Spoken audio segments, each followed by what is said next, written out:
Hey everyone, my name's Nick, and I'd like to talk to you about leaders for saltwater fly fishing here in Puget Sound. This is a topic that I think comes up often enough on the forums that I hang out on, and it's one that I frequently hear asked by new beach anglers. And I think there's a lot of misinformation, confusion, and flat out bad information out there about this topic. I'm going to try to keep this as short, simple, and to the point as I can. In a nutshell, 90% of the time when I'm fishing a beach for sea run cutthroat, resident coho, or any migratory salmon, I'm fishing a full intermediate shooting head line. And most of the people that I know who are serious saltwater anglers are doing the same. I do fish a floater every now and then, and there is slight differences in the leaders that I'll touch on. But for the most part, I want to focus on sinking fly lines. The biggest thing that I can recommend when fishing any sort of sinking fly line off the beach or out of a boat in the saltwater here in Puget Sound, or out off the coast or the straits for that matter, is to completely forget about the concept of a tapered leader. It's just not necessary. And in fact, it's probably going to make life a little more complicated for you. One of the things that I love the most about beach fishing is that I can throw on my waders, grab a rod, grab a stripping basket, put a small box of flies in my wader pouch, and grab a spool leader, and away I go. I don't need to worry about having multiple tippet spools. I don't need to worry about having spare tapered leaders because it's just not necessary. When you're fishing a sinking line, it's better to keep your leaders short in the first place because the line is going to be sinking. And if you have a long leader, you're going to let your fly rise up out of the zone that the line is taking it into. By keeping your leader short, you're going to keep a more direct contact with your fly, between your fly and your line, and your line is going to keep that fly where it's designed to go. Now, the other thing that I want to touch on is the strength of the leader that you're using. I've been seeing a lot of guys on the beach that seem to be using extremely light leaders, and there's just no reason for this. And more to the point, it's just harmful to the fish. I've seen people take far too long to land 15-inch sea run cutthroat, 15-inch resident coho, simply because they're using 6x tippet, 3-4 pound breaking strength tippets. And it's just not fair to the fish. We're going to catch and release these fish most of the time, so why should we take any longer than necessary and put more stress on these fish than necessary when landing them? So what I do for all of my beach fishing with an intermediate or faster sinking line is I use straight Maxima mono right off the end of my fly line. I'll make a loop at one end, loop that onto the fly line, keep it to between 4 to 6 feet long, and loop that directly to the fly. No taper, no tiny little tippets, just a chunk of Maxima Ultra Green. I absolutely swear by this stuff. When fishing sea run cutthroat and resident coho, I stick to the 8-pound Maxima. This stuff is ultra strong and it just gets the job done. If I'm fishing for migratory salmon or rockfish and even lingcod, I use 15-pound Maxima Ultra Green in the exact same fashion.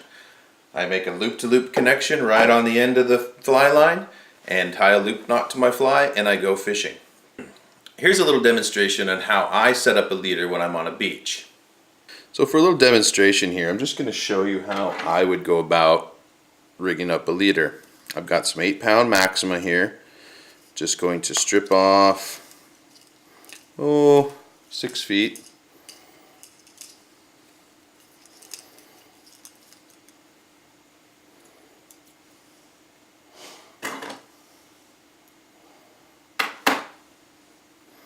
And then I'm going to tie a non-slip loop at one end.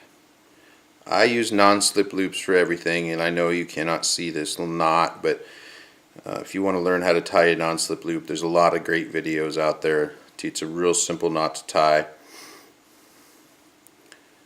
The point being that I've got a 6-foot stretch of 8-pound mono, and I'm putting a loop here at one end.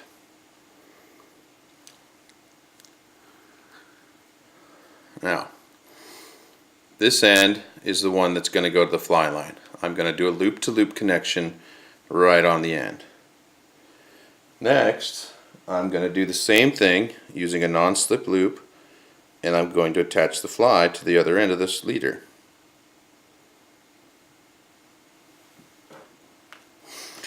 Got the little UV resin popsicle stick that I've been fishing almost constantly lately. The leader that I had on my rod was pretty wind knotted up, so it was a good time to put a new one on anyway.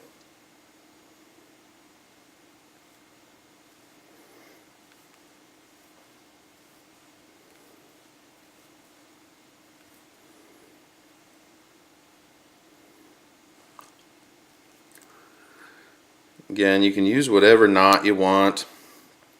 I'm a big believer in the non-slip loop. Some guys like a perfection loop. It doesn't matter to me. I find that using a loop knot at your fly, I use a loop knot for all of my flies. It just allows them to move so much better than like a standard clinch knot or anything where the knot is going to tighten up towards the eyeball. So now I have my fly, the loop knot attached, and a loop on the other end as well. Now I'm just going to take the end of my fly line, which has a factory welded loop. This is the Rio Coastal Quick Shooter. I'm going to take the loop on the mono. I'm going to run it through the loop on the fly line. Then I'm just going to take the fly,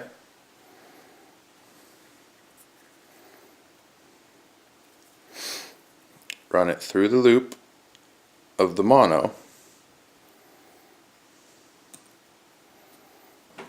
and pull it tight. Now the fly is attached with a loop-to-loop connection, and it's ready to fish. For sea run cutthroat and resident coho, I would really suggest going absolutely no lighter than the 8-pound Maxima. Now you don't have to use Maxima, you can use whatever line you prefer. I don't work for Maxima, they don't pay me or anything, I just simply love their product and I swear by it in our saltwaters. It's stronger than listed, I believe, and 8-pound is probably 10 to 12 pounds in the real world breaking strength. And 15-pound is probably closer to 20 in breaking strength when compared to other lines. I don't know why this is with Maxima, but I've always found that to be the case. The advantages of this are obvious. When you hook a fish, when you're fishing for 15, 16-inch cutthroat, it should not take 3, 4, 5, 6 minutes to land a fish. You should be able to get that thing in well under a minute, release it so it can go back on its way. But when you're fishing 8-pound line, you can put all the heat in the world on those fish and get them right to the net. There's just no reason to stress them out any more than we already are. The other thing is, these fish are not leader shy. They're just not. This is not a situation where we're casting crippled emergers on a spring creek or targeting heavily targeted fish on the Henry's Fork or something. This is a saltwater environment. These fish are hungry.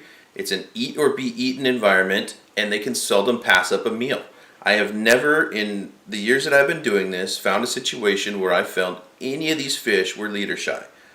There's just no need. You could fish 10, I know guys that fish 10, 12, even 15-pound Maxima for sea run cutthroat, and they catch just as many fish as anybody. I'm just here to tell you the advantages of fishing a short, level, heavy leader far outweigh any perceived advantage of a long tapered leader and light tippets, specifically when talking about sinking fly lines. Now if you're fishing a floating line, it changes a little bit, and oftentimes the only reason I'm fishing a floater is because I'm fishing a popper or a gurgler or some sort of topwater pattern. In those situations, I will generally fish a standard 9-foot tapered leader with maybe a few feet of tippet, but no matter what, I still don't go down to anything less than 8 pounds. The only reason I do it in that case is because I like a little bit better turnover and a little more delicate presentation with a popper or a gurgler or a surface pattern. Beyond that, when fishing subsurface, a delicate presentation, it really doesn't matter. Most of my flies are fairly heavy anyway, with a lot of dumbbell eyes and things like that are going to hit the water with the splash. So if those don't scare off the fish, my leader piling up certainly isn't. And even if it does pile up and it doesn't look pretty, who cares? It's going to hit the water, you're going to make one strip, straighten it out, and you're going to be fishing. And after all, that's the important part. So to recap, I really suggest when you're getting into this sport, or maybe you've been doing it for a long time and you just haven't seen other options, try running just straight Maxima Ultra Green looped right onto your fly line. Keep your leaders short. It will allow you to put the real pressure on these fish, land them quickly, and not worry about being broken off. I have never, not one time, been broken off on Maxima, either 8-pound or 15-pound, in any situation. Last week I lost a really nice blackmouth, probably about 6 pounds, on 8-pound Maxima, and it broke my hook, but it did not come close to breaking the line. And on top of that, when I got the line in, there was 3 wind knots in that leader. That's another thing that I really like about fishing strong Maxima leader. When you get wind knots, which is bound to happen when fishing the beach, you don't have to sweat it. You don't have to worry that that big fish is going to break you off, because that line is still ultra strong. So I hope that helps clear up any misconceptions or confusion out there regarding leaders in the saltwater. This is what I do, and I fish the salt almost exclusively. It's also what a lot of my friends do who fish the salt every bit as much as I do. If you just fish it once a year, twice a year, you're probably not going to care, and you're probably just going to use whatever trout gear you have. That's fine. But if you really want to get serious about fishing the saltwater, I would highly recommend this approach for dealing with your leaders. Thanks for watching, and I hope this helps.